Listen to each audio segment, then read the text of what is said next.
Behold the latest military news update. This is AFP Community News, hosted by Rofh Suzon every 12 noon, Mondays to Fridays. Only here on DWDD Armed Forces Radio. One AFP for a stronger Philippines. Bomb expert from local terrorist group surrenders to government forces in Maguindanao.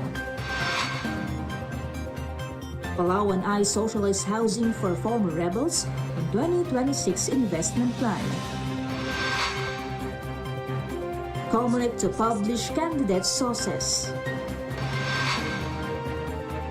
MMD announces NCAP back on Monday.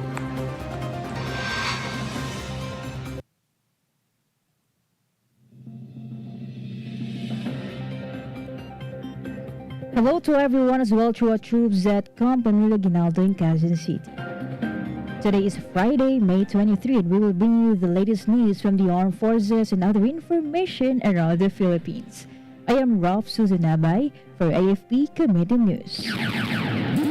DWDD Armed Forces News. For the brief overview of our stories, unknown bomb expert from a local terrorist group voluntarily surrendered to the government through the 1st Brigade Combat Team last May 21, 2025 in Pigkalagan, Sultan Kudarat, Maguindanao del Norte. According to Brigadier General Jose Vladimir Cagara, the commander of 1st BCT, the identity of the 35-year-old former rebel remains confidential for security reasons. The surrender was driven by fear for his safety amid intensified military operations, as well as exhaustion and hardship from hiding in remote areas. The surrender included an UZ-9mm submachine gun and a 60mm improvised explosive device. Major General Donald Gumira, the commander of the 6th Infantry Division and Joint Task Force Central, praised the surrender, calling it a major victory in the fight against terrorism. DWDD Armed Forces News. The Palawan provincial government plans to establish a socialized housing project for former rebels in Brooks Point and Española as part of its 2026 to 2028 development agenda. During a recent sectoral planning workshop, officials proposed the project under the National Housing Authority's program and a 3-year transformation roadmap. Around 20 former rebels are expected to benefit. Provincial Social Welfare Officer Abigail Ablania confirmed 2.4 million pesos will support the infrastructure for the housing sites, including roads, drainage, and utilities. Armed Forces Radio. All the other landleaders are more from Glenn about Philippine Air Force welcomes Argentine Class 2025 Alpha as newest airmen and women.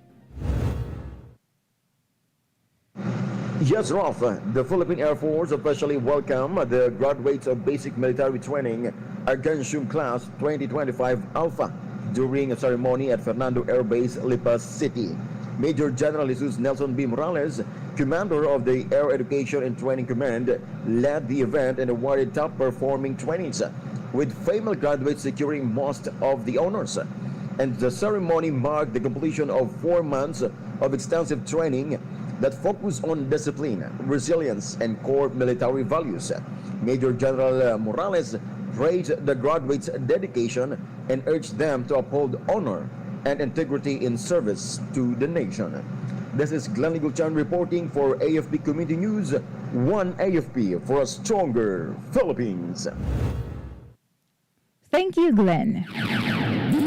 DWDD Armed Forces News. The Department of National Defense and Task Force Balikloob named Agusan del Norte as one of the best implementers of the Enhanced Comprehensive Local Integration Program during its 7th anniversary at Camp Aguinaldo, Quezon City. Governor Maria Angelica Rosodel Amante accepted the award, recognizing the province's strong commitment in reintegration, peace building, and inclusive development. Agusan del Norte's ZICLIP program offers former rebels access to livelihood, housing, education, healthcare, legal and psychosocial support, enabling them to rebuild their lives as peaceful citizens. The award highlights the success of the province's collaborative efforts under the whole-of-nation approach in ending the local insurgency. DWDD Armed Forces News. The Philippine Army revealed that remnants of the New People's Army have resorted to violent attacks against civilians accused of being military informants, using them as diversionary tactics amid intensified military pressure. According to 303rd Infantry Brigade, ongoing operations have forced the rebels into smaller groups.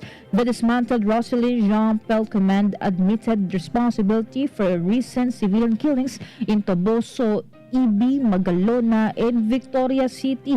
Major General Michael Sampson, the command of the 3rd Infantry Division, ordered troops in Negros Island to sustain operations and prevent rebel regrouping and recruitment. From January to April 27, 2025, troops neutralized 59 PA remnants, recovered 13 firearms, and seized 2 explosives. Armed Forces Radio. From a report on the ground, let us hear the report of Gio about 5 rebels surrender to Davao del Norte governor, yield high-powered firearms. 5 former rebels surrendered to Davao del Norte Governor Edwin Hubahib at the provincial capital, handing over 4 high-powered and 1 low-powered firearm yesterday. Their surrender, facilitated by Lieutenant Colonel Jovili Carmel Cabading of the 60th Infantry Battalion, highlighted strong coordination between the military and local government in maintaining peace. Governor Hubahib praised the surrenderers' decision and assured full government support for their reintegration, even though they came from Bukidnon and Agusan del Sur.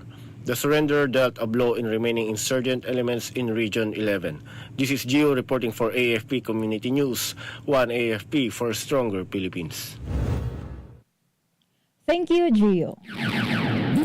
DWDD Armed Forces News. The Philippine Air Force Civil Military Operations Group, led by Colonel Dennis Mangko, Philippine Air Force MNSA, delivered and helped distribute 60 wheelchairs to persons with disability in Rojas City, Capiz.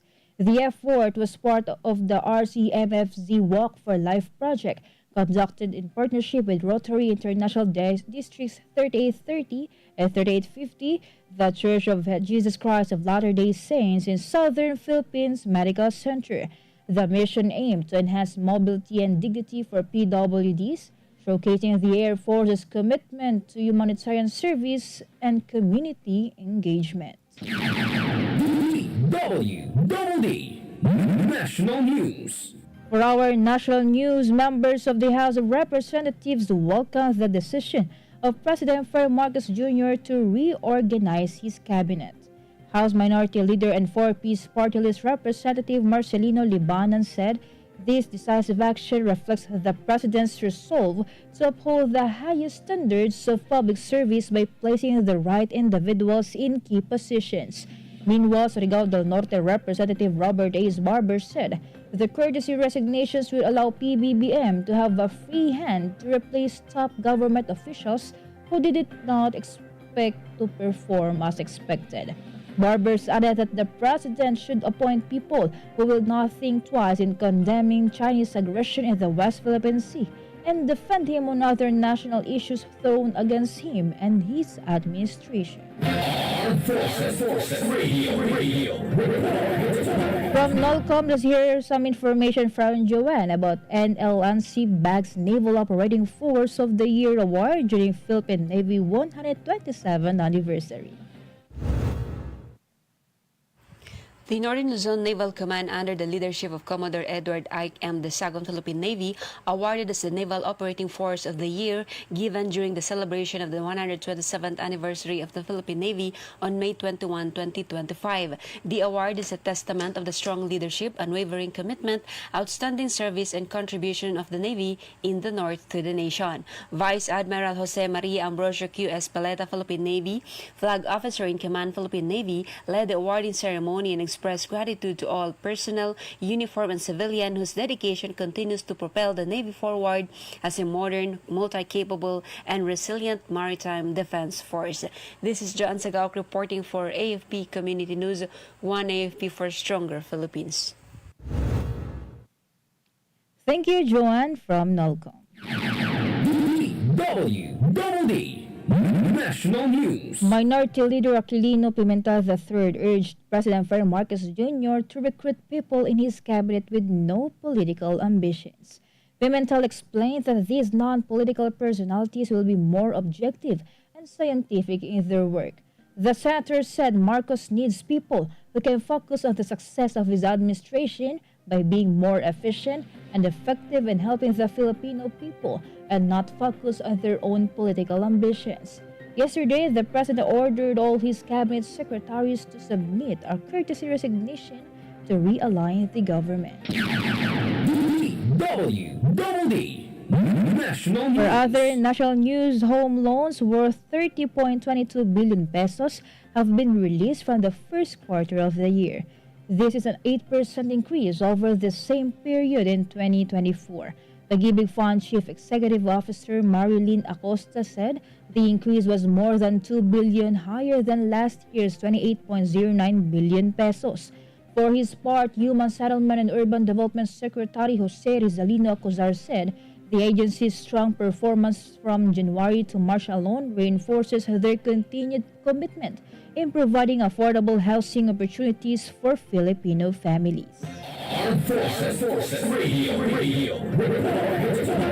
Some information from Mike about 80 IB launches sweep to boost troops' combat readiness. The Alpha Knights Company of the 80th Infantry Steadfast Battalion launched the Sustained Warfighting Enhancement and Evaluation Program, or SWIP, at their headquarters in Barangay Pinugay, Baras, Rizal.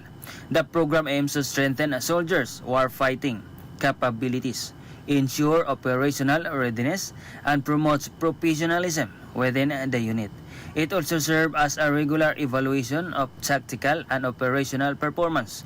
88th Infantry Battalion Commander Lieutenant Colonel Mark Anthony U. Roby emphasized that SWIP is essential in maintaining a discipline, preparedness, and effective service to the people. This is Mike reporting for AFP Community News, one AFP for a stronger Philippines. Thank you, Mike. DWDD National News. The Commission on Elections will publish in its website the statement of contributions and expenditures of SOSEF candidates in the recent midterm elections. COMELEC Chairperson George Erwin Garcia said that this is part of the transparency process to determine if the candidates complied with the mandated spending limit. Garcia noted that this will allow the public to see who contributed, how much was contributed, where was it spent, and who are the influencers or celebrities they used in the campaign. The COMELEC chief added that they will publish all the expenses of their candidates, regardless of whether the candidate won or lose in the elections. DWDD National News. Strat-based Institute President Victor Andres Dindo Manhit has urged the government to expand its partnership with the private sector. This aims to address critical digital transformation gaps in the education system. Manhit said that as the government works to close the physical classroom gap, they must also modernize how learning takes place within those classrooms. This means expanding PPPs to include not just infrastructure, but digital content, training, and capacity building. He also mentioned that private sector involvement should move beyond one-off donations and instead focus on long-term strategic collaboration. Armed Forces Radio. Let us hear more from Meljoy of First Year G about JTUP participates in the Community Outreach Program in Benguet. Yes, Rofh, the Joint Task Unit Panagkaysa participated in the community outreach program conducted by the Bureau of Fire and Protection Cordillera Administrative Region, dubbed as Panagdungo Ti Kailian, held at Tatadyangan, Barangay Hall, Tuba, Benguet. This meaningful initiative, aptly named to reflect unity and kinship, offered more than just services. It delivered compassion, connection, and care. In partnership with the Regional Dental Unit and dental interns from the regional and provincial offices, offices. The community outreach program provided free dental consultations, haircuts, a fire safety awareness talk, and distributed dental hygiene kit to community members. Panagdungo ti Kalyan is more than an event, but a testament of dedication and commitment of the government and its partner stakeholders towards a stronger, safer, and healthier communities in Cordillera. This is Meldra Inesio Oroco reporting for AFP Community News, 1 AFP for Stronger Philippines. Thank you, Maljoyo, for CRG. DWDD National News. On the other hand, National Security Advisor Eduardo Año urged the Association of Southeast Asian Nations to take concrete and decisive steps to protect the rights of the region's fisherfolk and maritime environment. During the opening of the two-day 2025 dialogue on ASEAN maritime security in Pasay City, Año said that by protecting resources and territories, countries can ensure to meet the needs for today and preserve what future generations deserve. Año made the call after noting that fish stocks in Southeast Asian waters have declined by up to 90% since the 1950s. He added that catch rates also dropped by 66% to 75% in the past 2 decades. DWDD National News. Department of Transportation Secretary Vince Dizon said they will intensify its operation against the selling of fake driver's license and other documents. Dizon explained that these criminals are endangering lives by putting unqualified drivers on the road. He also added that such fraudulent practices directly contribute to the country's rising road accident statistics. The DOTR chief then reminded the public that selling of fake licenses and documents carries a penalty of up to 12 years imprisonment. Armed Forces Radio. More updates from Jimboy, 4th ID, DSWD Caraga renew partnership to strengthen peace and community resilience. The 4th Infantry Division and Department of Social Welfare and Development Field Office Caraga reaffirmed their partnership for peace and nation building during the Tinabalangay sa 13 Forum and MOU Renewal Ceremony in Butuan City. 4th ID Commander Major General Mitchell B. Anayron Jr. and DSWD Caraga Director Mariflor A. Dulyaga Libang lead the event. The renewed agreement strengthened collaboration under the Volunteer Mobilization Program to enhance disaster response, promote volunteerism, and deliver social services to vulnerable communities, especially in GDAS. Major General Anayron emphasized the importance of unified action through the whole of the nation approach to achieve long-term peace and development across the region. This is Jimboy reporting for AFP Community News, 1 AFP for a stronger Philippines. Thank you, Jimboy. DWDD National News. All major thoroughfares under the jurisdiction of the Metropolitan Manila Development Authority will be covered by the No Contact Apprehension Policy or NCAP starting on Monday, May 26. This comes after the lifting of the temporary restraining order of the Supreme Court. MMDA Chairperson Romando Artes said the NCAP would be enforced in 7 major roads in Metro Manila. These are EDSA, Commonwealth Avenue, Ross Boulevard, Ortigas Avenue, Macapagal Boulevard, Quezon Avenue, and C5. DWDD National News. Bangsamoro Autonomous Region in Muslim Mindanao Chief Minister Abdul Rofh Makakuwa assured that they continue to operate efficiently with no internal conflict disrupting its governance. Makakuwa issued this statement amid claims of mismanagement by disgruntled politicians. The BARM chief affirmed that the regional government remained united and fully focused on delivering essential services in health, education, and livelihood to the Bangsamoro people. He added that they remain on track in fulfilling its mandate to promote development and peace in the region. Armed Forces Radio. Let us hear more updates from Shaina. How about AFP Chief promotes 3 generals for exemplary service? Armed Forces of the Philippines Chief of Staff General Romeo S. Browner Jr. promoted 3 senior officers in a ceremony yesterday. Major General Ramon P. Flores, Deputy Chief of Staff for Personnel J1, led the list of promoted officers. Brigadier General Medel M. Aguilar of Civil Relations Service and Brigadier General Zandro C. Alves of the Presidential Security Command were also elevated in rank. General Browner commended their contributions in strengthening AFP's operational and administrative capacity. He emphasized that the promotions reflect both merit and trust placed on them to safeguard the nation. This is Shane Araneta reporting for AFP Community News, one AFP for a stronger Philippines. Thank you, Shaina. Armed Forces Radio.